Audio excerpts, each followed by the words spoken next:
When it comes to fast bowling, many get confused between swing and seam bowling. When the ball moves sideways through the air, it's swing bowling. Then what is seam bowling? It is the art of using the seam of the ball to create deviations in the line of delivery. And how does that work? Let's see. If you look at a cricket ball, you will notice that it is basically two hemispheres of leather stitched together in the middle. This ring of stitches is called the seam, which is ever so slightly elevated from the surface of the ball. So, when the seam hits the pitch, the trajectory of the ball becomes unpredictable owing to the irregularities of the seam on the ball, making it difficult for the batter to decide on the shot.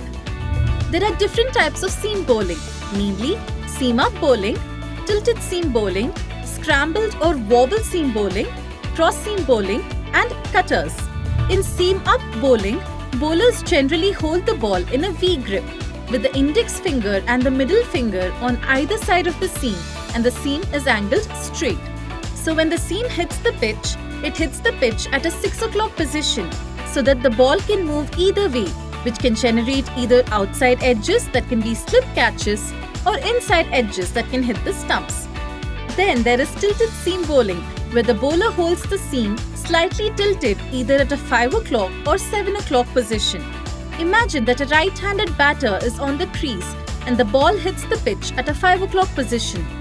In such a case, the ball will move away from the batter, opening the door for edges. And if the ball hits the pitch at a 7 o'clock position, the ball will move inside, creating chances of an LBW. Well, a batter can predict this ball if they notice the grip of the bowler. But there's another way to make this movement unpredictable: scrambled or wobble seam bowling.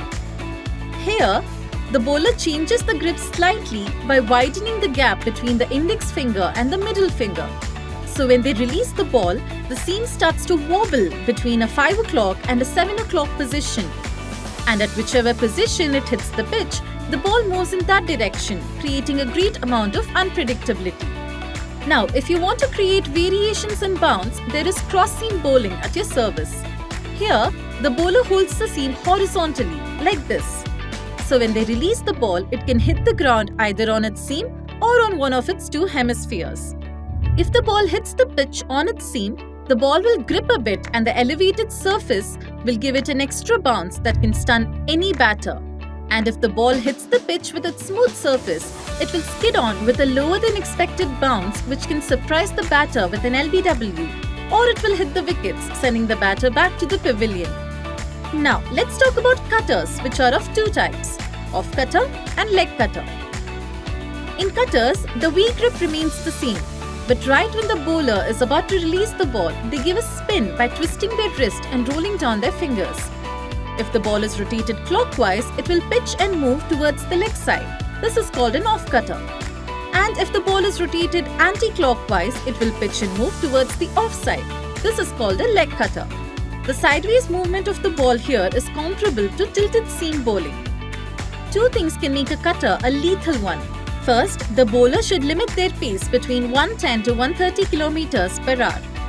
And second, the pitch should be on the softer side.